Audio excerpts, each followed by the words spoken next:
Hello, dear all. Welcome back. This is SheelaSays, a space for quiet reflection in a noisy world.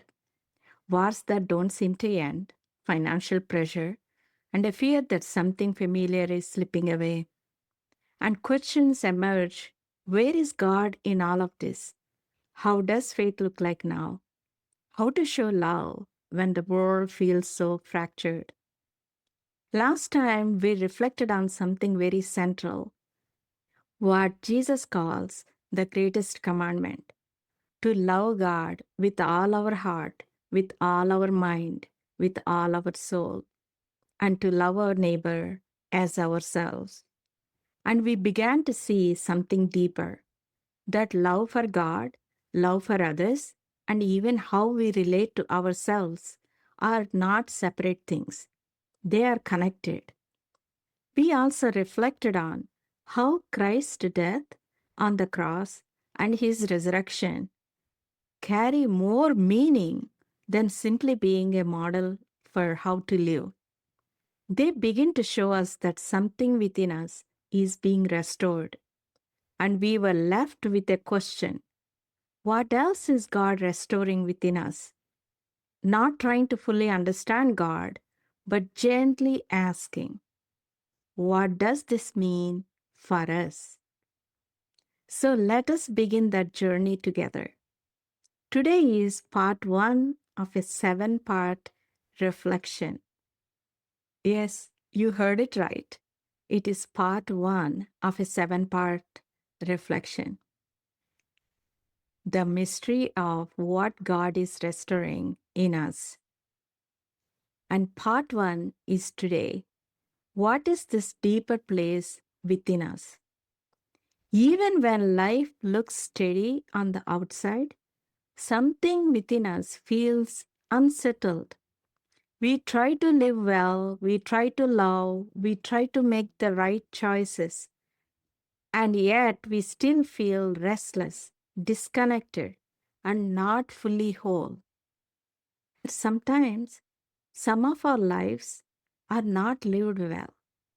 Some of us, we try, but we cannot love. And some of us, we try to make the right choices, but something doesn't work out.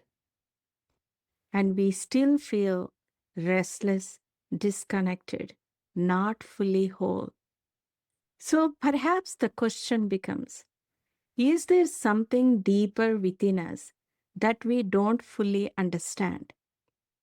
Because we often define ourselves by what we can see, what we do, what we think, how we appear. But what if that is not the full story? What if there is something within us that is not as visible but deeply real? There are words in scripture that quietly remind us of this. In 1 Samuel 16th chapter 7th verse, people look at the outward appearance, but God looks at the heart. Something within us that carries both joy and sorrow, holds wounds quietly, longs for meaning, searches for peace, and also feels anger at times when things don't feel right, feels frustration when life doesn't unfold as we hoped, feels anxiety when we don't know what lies ahead. And perhaps we also notice something else, that this inner unrest does not always remain within us. At times, it moves outward in how we speak, in how we react, in how we treat one another, in more visible ways, through anger that harms, through words that wound, through choices that break trust. And over time, this too becomes part of the world we live in. Not just what we feel inside, but what we do with it. And perhaps this is where we begin to see that what is unsettled within us and what is broken around us are not separate things. And sometimes it feels full and yet still searching. Because even when things are going well, there can still be quite longing for something more. And when things are not going well, that same place within us begins to search for hope. And perhaps this is something we all experience in different ways. At times when life feels stable, we become absorbed in what is in front of us, our responsibilities, our routines, our needs. And at other times, when something unexpected happens, a loss, a shift, a moment of deep joy or deep pain, we begin to sense something beyond ourselves, not because we are trying to, but because something within us is already reaching. And most of all, something that senses there is more to life than what we can control. We may not always have language for it, but we feel it, a longing for something lasting, a desire for something whole, a quiet pull towards something beyond ourselves. And there is another line that speaks to this longing. In Ecclesiastes, 3rd chapter, 11th verse, God has set eternity in the human heart. And this is where we begin to notice that we are not only living on the surface, there is something deeper within us.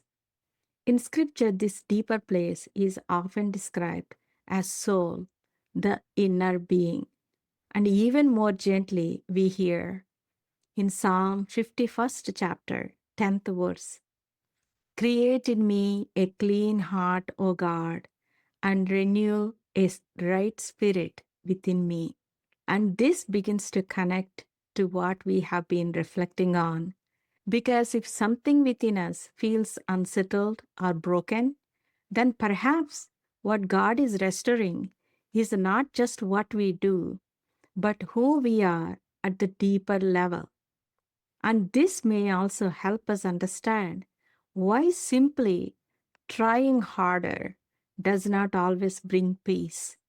Because effort can shape behavior, but it cannot always reach the deeper place within us. What do we call this place then? Is there a name that is there already exists for this place? What is the connection between this place that needs restoration and the Christ's death on the cross and the resurrection on the third day? Answers to these questions will show that God is not only calling us to live differently, but is gently restoring something within us that we cannot restore on our own. A life not sustained by effort alone, a peace not dependent on circumstances, a hope that does not disappear when things fall apart. There is something within us that is meant to be alive in a deeper way, and that life is what God is restoring. Next Saturday, we will look into the part 2, what within us that God is restoring. So don't forget to tune in. For now, may you notice that quiet place within you, and may you sense that you are not alone there.